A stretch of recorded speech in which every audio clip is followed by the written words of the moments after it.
അതിനകത്ത് അച്ഛനായിരിക്കും എന്ന് വിചാരിച്ചെന്നാ ഞാൻ ആദ്യം കണ്ടത് അമ്മയുടെ ബോഡിയാ. അച്ഛനും അമ്മ അവന് പോളി കൊടുക്കാൻ പോയത്. അപ്പോഴാണ് ബസ് വന്നിരിക്കുന്നത്. ഈ ഭ്രാന്ത് വരുന്ന എക്സാക്ട് മൊമെന്റ് എനിക്കറിയാം. ആദ്യം ഒരു തണുപ്പ് വരും, ബോഡി വരയ്ക്കാൻ തുടങ്ങും. എന്തൊക്കെയോ പിച്ചും പേയൊക്കെ വിളിച്ചോണ്ട് ഇരിക്കാൻ തോന്നും. അന്ന് എന്തൊക്കെയാ പറഞ്ഞ് എനിക്ക് ഒരു ഐഡിയ ഇല്ല. അമ്മ അതിലെന്തിനാ കയറി പോകുന്നത്? നമുക്ക് ഓട്ടോ പിടിക്കാം. അപ്പോഴേക്കും ഒരു താടി വെച്ച ചേട്ടൻ വന്നു, അവനെ കൊണ്ട്. കയ്യിലൊക്കെ എന്തോ പ്ലാസ്റ്ററൊക്കെ ഉണ്ട്. അവനെ കണ്ടപ്പോൾ ഞാൻ കരഞ്ഞു, ശരിക്കും കരഞ്ഞു. പക്ഷെ കരഞ്ഞ സന്തോഷം കൊണ്ട്.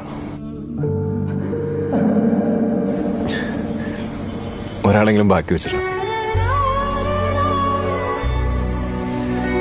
എന്നിട്ട് ഞാൻ അവനെ എടുത്ത് അച്ഛൻ്റെയും അമ്മയുടെ അടുത്ത് പോയി കിടന്നു.